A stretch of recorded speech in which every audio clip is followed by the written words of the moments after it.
Hai kawan pajak, jumpa lagi dalam acara Boy Talk. Ya. Hai Kak Mei, gimana nih kabarnya? Kabar aku baik, Kak Intan. Dan harus dengan cepat ya. Apa nih dengan cepat apa ini Dengan Kak? cepat setelah libur Lebaran ya, yang kita banyak bersantai. Ternyata ketika masuk langsung disambut serbuan wajib pajak. Wah, Harus cepat beradaptasi maksudku. dari ini ya, jet lag kita Mm-mm. liburan ternyata masih banyak yang harus dihadapi ya. Iya, betul. Eh, Ternyata nggak kerasa ya Tan, udah mau 31 Maret aja ya nih. Nah, sore ini kita mau ngobrolin apa nih? Nah gini nih Kak Mei, di luar sana itu banyak Mm-mm. banget kawan pajak nih yang tanya nih. Banyak sekali ya, karena kan mau libur ya, mereka Mm-mm. sudah ada yang mulai mau mencoba lapor sendiri. Nah, itu banyak banget sih mereka yang merasakan, oh ini apa sih ini? Bertanya pertanyaan yang mungkin banyak sekali Mm-mm. ditanyakan kawan pajak di luar sana yang perlu kita jawab nih daripada mereka harus berbondong-bondong datang ke sini. Siapa tahu dengan melihat podcast kali ini mereka Mm-mm. tanpa perlu datang ke KPP Udah sudah terjawab ya. ya Oke. mungkin mereka bisa lancar sendiri untuk lapor SPT mereka Tahunan. Iya, masing-masing. karena tentunya dengan adanya Cortex ini nggak perlu capek-capek atau susah kantor pajak ya, tapi semua hal bisa dikerjakan secara daring gitu kan ya maksudnya. Betul sekali Kak Mei. Nah, ada nih kawan pajak di luar sana. Mungkin Mm-mm. kita langsung aja ya. Mm-mm. Salah satu pertanyaan dari kawan pajak nih yang di luar sana. Ada beberapa mereka itu mendengar bahwa ketika petugas itu bilang ada yang namanya apa sih bedanya aktivasi akun, terus aktivasi nik dan Mm-mm.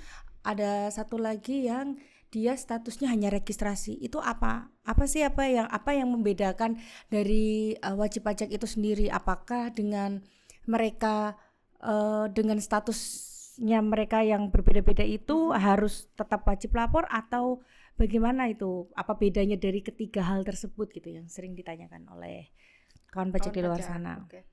Oke, jadi memang istilah-istilah di apa namanya di perpajakan ini memang banyak sekali ya Kak. Tadi misalnya ada 3 istilah yang bahkan mungkin ya kita sendiri dulu bingung ya membedakan, apalagi kawan pajak yang mungkin sehari-hari tidak familiar dengan istilah tersebut. Apa perbedaan antara registrasi NIK, kemudian aktivasi NIK, ada lagi aktivasi akun Kortek ya. 3 hal yang kelihatannya mirip gitu kan, tapi ternyata eh, beda-beda gitu artinya. Bedanya apa? Kalau registrasi NIK itu secara mudah atau simpelnya adalah bahwa data kependudukan seorang warga negara Indonesia ya, itu tercatat di sistem Direktorat Jenderal Pajak. Jadi kan eh, di kita ini kan pakainya NIK ya. Jadi NIK itu dikenali oleh sistem di Direktorat Jenderal Pajak gitu. Oh, NIK ini telah tervalidasi dengan Dukcapil dan di data kita ternyata ada gitu. Nah, itu bisa kita sebut registrasi. Jadi kalau misalnya di perbankan itu ya, eh, ketika seseorang datang ya ke teller, kemudian NIK-nya dicek, oh ada nih NIK ini memang terdaftar di Dukcapil. Istilahnya seperti itu registrasi. Tapi dengan terregistrasi itu belum menjadikan NIK itu menjadi NPWP gitu. Jadi seseorang meskipun NIK-nya telah dikenali di sistem kita di Direktorat Jenderal Pajak, ini belum memiliki kewajiban perpajakan. Jadi belum wajib bayar, belum wajib lapor, gitu Kak. Nah, beda lagi dengan aktivasi NIK. Kalau tadi registrasi itu hanya sebuah pengenalan ya. Oh, jadi bisa di NIK-nya terdeteksi gitu. Kalau aktivasi ini yang awalnya hanya terdeteksi ini secara resmi atau secara sah telah terdaftar menjadi NPWP. Jadi ketika seseorang telah teraktivasi NIK-nya menjadi NPWP, seorang ini bisa kita sebut wajib pajak ya, sudah bisa melakukan kewajiban perpajakannya. Jadi kalau mau bayar, mau lapor, ini sudah bisa menggunakan NIK-nya. Karena mulai tahun 2024 ini untuk mempermudah administrasi ya, biar nggak banyak-banyak nih identitasnya. Kalau dulu kan ada NPWP 15 digit, kemudian ada KTP, ada SIM dan sebagainya, di mana satu orang itu dompetnya tebel banget karena isinya kartu semua Kartu. kan. Nah, dengan single database ini menjadi NIK, ketika telah teraktivasi menjadi NPWP, maka sarana administrasinya untuk bayar, untuk lapor cukup dengan NIK. Jadi yang sudah wajib membayar, melapor ini apabila NIK-nya sudah teraktivasi menjadi NPWP. Gitu. Nah, beda lagi dengan registrasi aktivasi akun Kortek ya. Aktivasi akun Kortek. Jadi tadi wajib baik yang sudah teraktivasi NIK maupun belum teraktivasi NIK ini apabila akan melaksanakan kewajiban perpajakannya nih, misalnya mau validasi tanah bangunan, kemudian mau lapor atau bayar pajak penghasilan, ini ketika mau melakukan semua itu secara daring atau online, maka harus aktivasi dulu, harus memiliki akun, aktivasi akun Kortek namanya. Nah, kecuali kalau tidak ingin online ya, harus manual ke KPP, itu memang tidak wajib. Tapi kan memang arahnya ke depan itu semua dilakukan secara online dan digitalisasi ya Kak Intan. Jadi beda antara registrasi NIK, aktivasi NIK, kemudian aktivasi akun Kortek. Jadi gitu nih. Jadi singkatnya itu kalau aktivasi akun Kortek itu ya namanya Kortek. Jadi kan dia punya ibaratnya kalau kita punya kayak media sosial, nah itu kita aktivasi akunnya kayak gitu ya Kak ya. Betul. Jadi beda ketika teman-teman mendengarkan aktivasi NIK. Nah, berarti aktivasi NIK itu sama dengan seperti memadankan ya memiliki NIK. Ya, NIK itu menjadi seperti NPWP yang dapat digunakan untuk bayar, lapor, administrasi perpajakan. Seperti itu. Nah, ini yang kedua nih, teman-teman di luar sana ada yang bertanya juga nih terkait belum pernah aktivasi akun Kortek, tapi sudah pernah DJP online. Lapor DJP online. Ketika mereka mencoba login itu selalu gagal. Itu bagaimana ya cara? Jadi apakah karena mungkin salah atau bagaimana? Nah, itu gimana nih Kak Ami? Oke, jadi di era Kortek ini kan launching mulai secara resmi ya dipakai wajib pajak itu mulai 2025 Januari ya, per 1 Januari 2025. Jadi ada 2 sistematika atau 3 sistematika lah ya kita sebutnya. Jadi bagi wajib pajak yang sebelumnya sudah pernah mengakses DJP online atau dulu familiarnya mungkin Evin ya Kak, itu berarti nanti ketika mau akses Kortek cukup pilih lupa kata sandi. Jadi di halaman pertama Kortek itu ada pilihan aktivasi akun, kemudian ubah kata sandi, dan registrasi. Nah, fungsinya kalau ubah kata sandi ini adalah bagi wajib pajak atau kawan pajak yang sebelumnya sudah pernah akses DJP online. Jadi cukup ubah kata sandi, kemudian memasukkan NIK dan email atau nomor HP yang terdaftar. Setelah itu link ubah kata sandi ini akan dikirim sesuai dengan pilihan wajib pajak. Jadi kalau kawan pajak memilih linknya dikirim ke email, berarti akan dikirimkan ke email, atau jika memilih ke nomor telepon berarti dikirim via SMS gitu ya. Kemudian kalau kawan pajak ternyata sebelumnya baik laporan kemudian pembayarannya dilakukan secara manual atau belum pernah mengakses DJP online sama sekali, belum punya akun sama sekali, nanti kawan pajak bisa memilih aktivasi akun. Jadi aktivasi akun ini diperuntukkan bagi kawan pajak yang telah terdaftar NPWP-nya, telah memiliki NPWP ya, baik. Kemudian jadi bagi kawan pajak aktivasi NIK itu diperuntukkan bagi kawan pajak sudah memiliki NPWP maupun belum memiliki NPWP ya, tapi belum mengakses DJP online sama sekali. Oke. Berarti bedanya itu tadi ya Kak. Betul, ya. Iya. Kemungkinan besar. Jadi jadi teman-teman di kawan-kawan pajak di sana, nah ketika login itu bukan menggunakan akun DJP online-nya teman-teman. Jadi harus yang namanya tadi kalau misalkan sudah punya login DJP online ya berarti kliknya lupa kata sandi dulu. Nanti linknya dikirim ke email, nanti kawan pajak bikin password baru untuk akun Korteknya, dan loginnya jangan lupa menggunakan NIK, jangan menggunakan NPWP gitu. Nah, itu kemungkinan besar yang membuat mereka pada gagal ini ya. Gagal login, teman-teman gagal login di Kortek Korteknya ya. gitu. Jadi sebenarnya kan penggunaan NPWP 16 digit ini sudah kita mulai sejak DJP online ya Kak. Jadi di 2024 ya, di 2024 2025 itu bahkan selain NPWP 15 digit, kita untuk orang pribadi itu sudah menggunakan NIK 16 digit. Atau kalau untuk badan berarti yang awalnya 15 digit tinggal ditambahkan 0 di depannya gitu ya. Kemudian tadi ada satu lagi registrasi. Untuk menu registrasi atau pilihan registrasi itu diperuntukkan bagi wajib pajak yang sebelumnya belum memiliki NPWP. Tuh. Oke. Jadi gitu tadi ya teman-teman ya. Jadi tergantung teman-teman nih sudah Tergantung punya kondisi pada ya saat kondisinya itu. teman-teman. Apakah sudah pernah akses DJP online atau belum? Yang membedakan itu tadi. Iya, Nah, betul. kemudian lanjut nih pertanyaan berikutnya nih Kak Mei.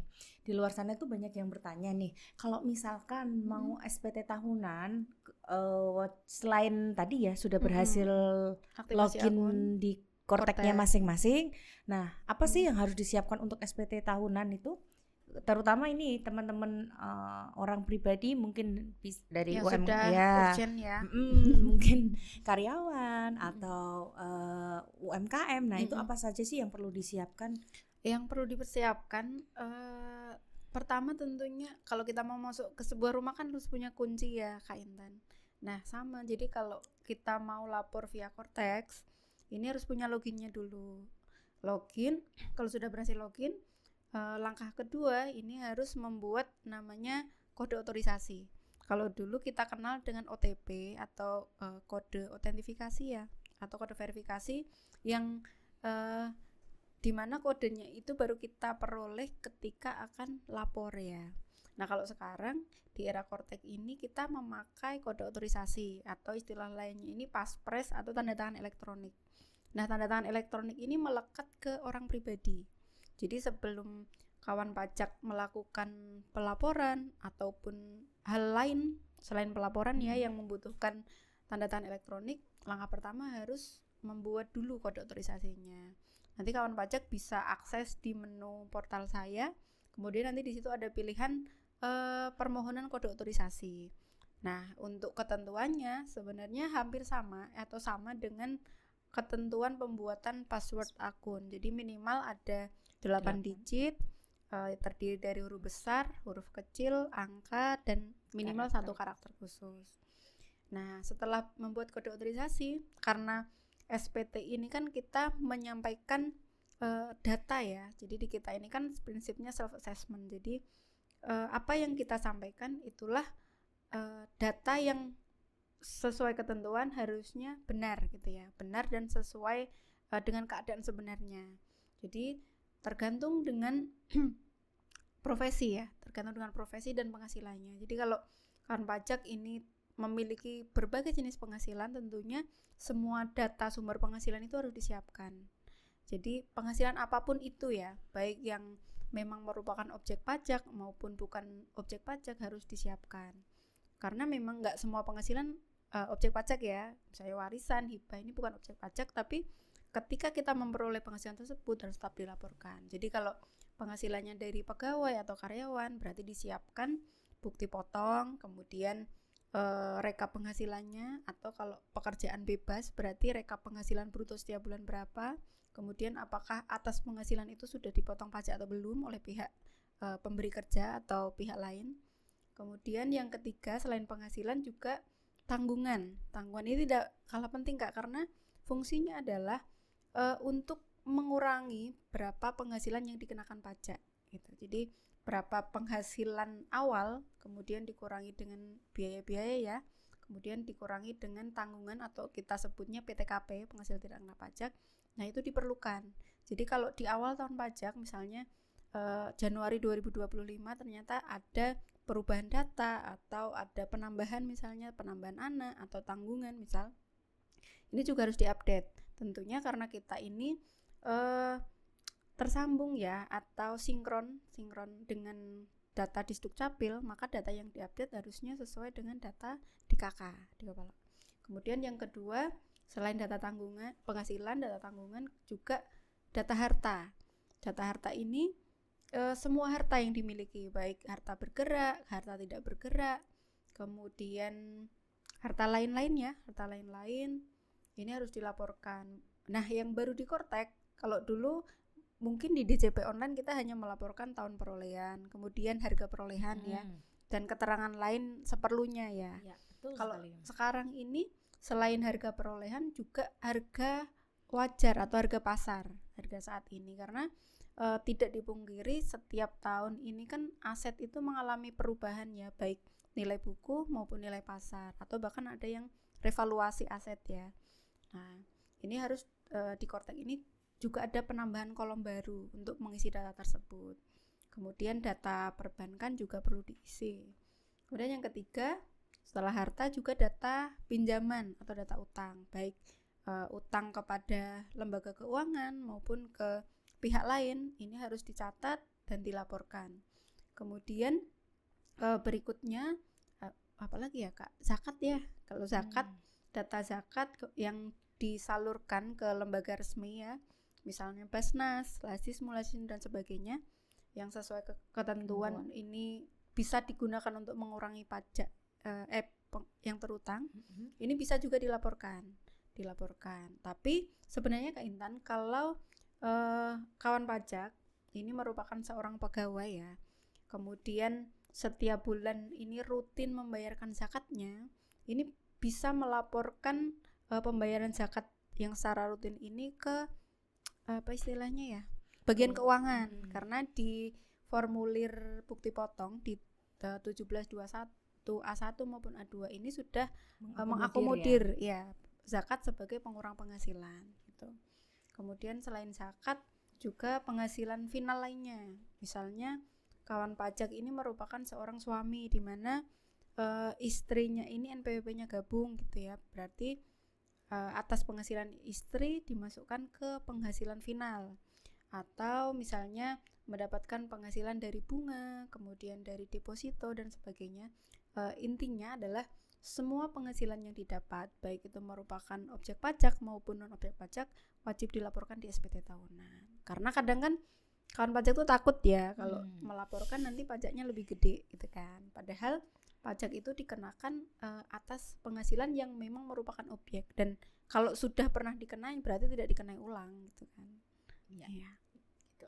Nah, jadi kawan pajak jadi yang harus disiapkan tadinya salah satunya, kalau misalkan kawan pajak bekerja ya berarti tadi bukti potong, terus misalkan data seluruh penghasilannya kalau bisa dari UMKM atau pekerjaan bebas, terus kemudian data tanggungan, kemudian kayak data harta, terus utang. Nah, itu yang harus teman-teman siapkan selain teman-teman bisa sudah login di Kortek. Ada lagi pertanyaan di luar sana nih.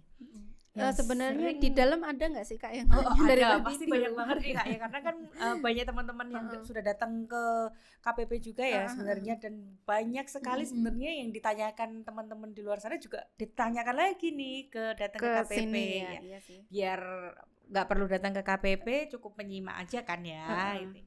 Oke.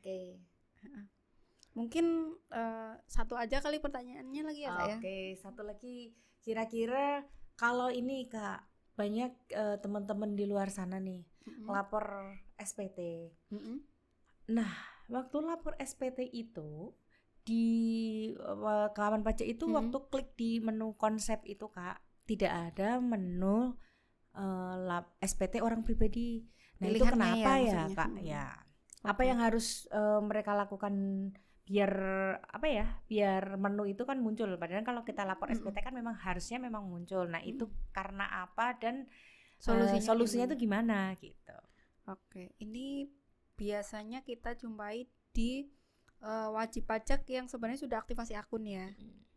Kemudian ketika hendak lapor, di menu surat pemberitahuan tidak muncul pilihan SPT PPH orang pribadi. Nah, ini banyak banget.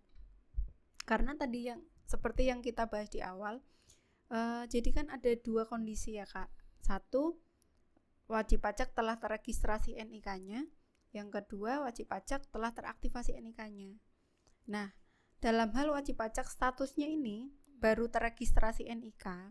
Jadi memang aktivasi akun Kortek ini tidak hanya untuk yang sudah ber-NPWP, tapi bagi yang belum terdaftar atau memiliki NPWP pun bisa aktivasi Kortek gitu ya.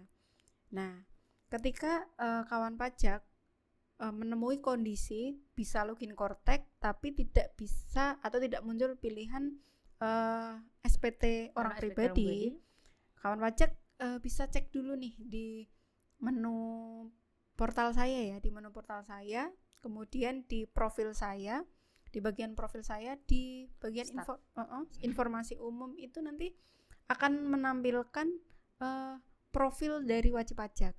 Jadi misalnya saya nih NIK sekian, kemudian login, kemudian nanti cek di menu portal saya, di bagian profil saya informasi umum itu lengkap. Jadi ada NIK, kemudian NIK kepala keluarga, kemudian alamat, dan di bagian bawah ya, kedua atau ketiga saya lupa, dari bawah itu ada keterangan status wajib pajak. Nah, bisa dicek apakah sudah aktif, jadi keterangannya aktif atau belum aktif SPDN. Jadi kalau keterangannya belum aktif SPDN, ini memang bisa diartikan bahwa wajib pajak ini telah terregistrasi NIK-nya di Kortek. Jadi Kortek telah mengenali gitu NIK-nya ini sudah terdaftar di Kortek, tapi belum terdaftar sebagai NPWP, sehingga belum wajib menyampaikan SPT tahunan. Karena yang wajib menyampaikan SPT tahunan kan yang sudah terdaftar NPWP-nya ya, NIK-nya terdaftar menjadi NPWP. Jadi kalau statusnya belum aktif SPDN, tentu tidak akan muncul pilihan lapor SPT tahunan gitu. Untuk orang pribadinya. Betul, tadi ya? Untuk orang pribadi. Jadi kalau kawan pajak mau lapor SPT tahunan, terlebih dahulu mengaktifasi NIK. Jadi kalau sudah punya akun Kortek, statusnya belum aktif SPDNK, ini wajib pajak bisa melakukan secara mandiri untuk mengaktifasi NIK-nya. Jadi nanti aktivasi NIK itu di menu portal saya, kemudian nanti ada pilihan aktivasi NIK. Dan nanti silakan diisi data sesuai dengan KTP atau KK. Gitu. Baru kalau sudah berhasil terdaftar menjadi NPWP, menu tersebut akan muncul. Gitu sih. Jadi nggak harus datang ke KPP ya waktu aktivasi NIK-nya. Jadi teman-teman kawan pajak di luar sana, ketika tadi banyak yang menemukan mau lapor SPT sudah klik buat konsep, tapi menu SPT orang pribadinya tidak muncul, jangan buru-buru wah ini saya nggak bisa. Tapi teman-teman cek dulu di bagian menu portal saya, bagian profil, statusnya teman-teman apa, apakah tadi SPDN ataukah aktif. Kalau teman-teman masih SPDN, berarti kan statusnya masih terregistrasi, dan teman-teman itu cukup untuk mengaktifasi NIK-nya sesuai dengan data KK atau KTP-nya teman-teman. Tapi sesuai dengan KK yang benar-benar sesuai ya, karena memang data kita sinkron dengan data Dukcapil. Iya, jadi memang ini Kak Intan apa ya? Baik registrasi maupun perubahan data ini harus spesifik ya, identik lah. Kalau bahkan beda satu huruf pun akan tertolak ya, gagal simpan. Okay. Jadi memang harus sesuai banget ya. Iya dong. Gitu. Mungkin udah dulu ya Kak Intan ya, 5 pertanyaan yang jawabannya panjang banget tadi. Jangan lupa nanti tunggu episode Boy Talk selanjutnya di IG dan di YouTube Pajak Boyolali. Betul sekali. Nah, nanti teman-teman bisa follow ya Instagramnya KPP Boyolali di bawah ini. Nanti juga ada Instagramnya Dijen Pajak RI biar nggak ketinggalan informasi nih kalau ada update-update peraturan atau berita terkini terkait perpajakan. Nah itu bisa. Selain itu teman-teman juga bisa pantauin nih di YouTube-nya Dijen Pajak RI. Di situ juga ada kok apa namanya Kak Mei, ada tutorial juga, tutorial SPT tahunan, informasi terkait perpajakan. Nah teman-teman bisa juga melihat YouTube-nya Dijen Pajak RI sambil bersantai, bisa sambil sambil ngapain aja lah ya. Oke, kita tutup Boy Talk kita hari ini ya. Kawan pajak jangan lupa karena 31 Maret sudah di depan mata, laporkan SPT-nya dengan benar, lengkap, dan jelas. Oke? Betul. Sampai jumpa di episode berikutnya di Boy Talk.